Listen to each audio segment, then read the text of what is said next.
Demain, c'est la journée européenne des langues, une journée célébrée depuis 2001. Les Européens sont encouragés à pratiquer, à continuer à apprendre de nouvelles langues.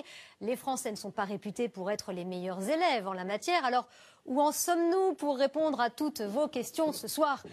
Un polyglotte, Franck Hédard, avec cette première question. Franck, quelles sont les langues les plus pratiquées dans le monde? Alors, sur les quelques 6000 langues répertoriées dans le monde, Nathalie, eh bien, on trouve le mandarin, le chinois, l'anglais, l'espagnol, l'hindi et le français, qui sont donc les 5 langues les plus parlées. Parallèlement, les langues les plus apprises dans le monde sont l'anglais, le français et le chinois. Alors, on a la cote quand même. Si en France, d'après une étude menée par une appli d'apprentissage des langues en ligne, eh bien 17% seulement des parents encouragent leurs enfants à parler une autre langue, eh bien notre niveau n'est pas très bon, vous l'avez souligné. Si on prend notre niveau en anglais, par exemple, eh bien la France se classe, vous le voyez, 29e sur 63 pays. It's very bad.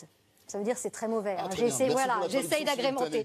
Peut-on apprendre une langue étrangère à n'importe quel âge, Franck? Alors évidemment, plus vous commencez tôt, mieux c'est.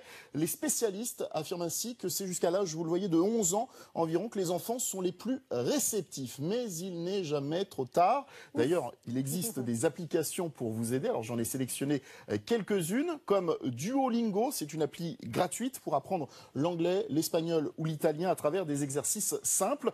Il y a aussi Tandem, vous apprendrez l'anglais, l'espagnol ou même le japonais en écrivant ou en discutant avec quelqu'un qui se trouve à l'autre bout du monde, mais quelqu'un que vous aurez choisi en fonction, Nathalie, de vos hobbies. C'est intéressant. Partager une passion, par exemple. Sinon, parmi les applis payantes, eh bien, sous forme d'abonnement, on trouve Pilipop, anglais et espagnol. Et puis, c'est plutôt ludique, c'est pour les enfants. Et puis, il y a aussi Babel qui propose des cours interactifs.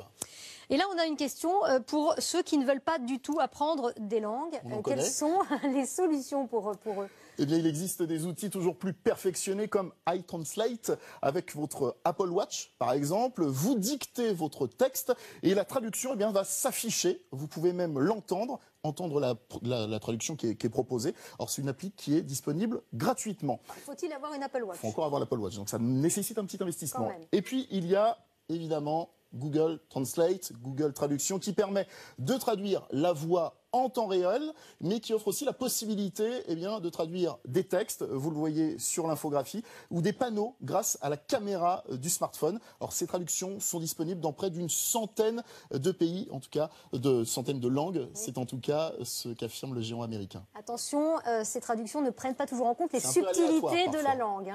Merci beaucoup Franck pour toutes ces explications.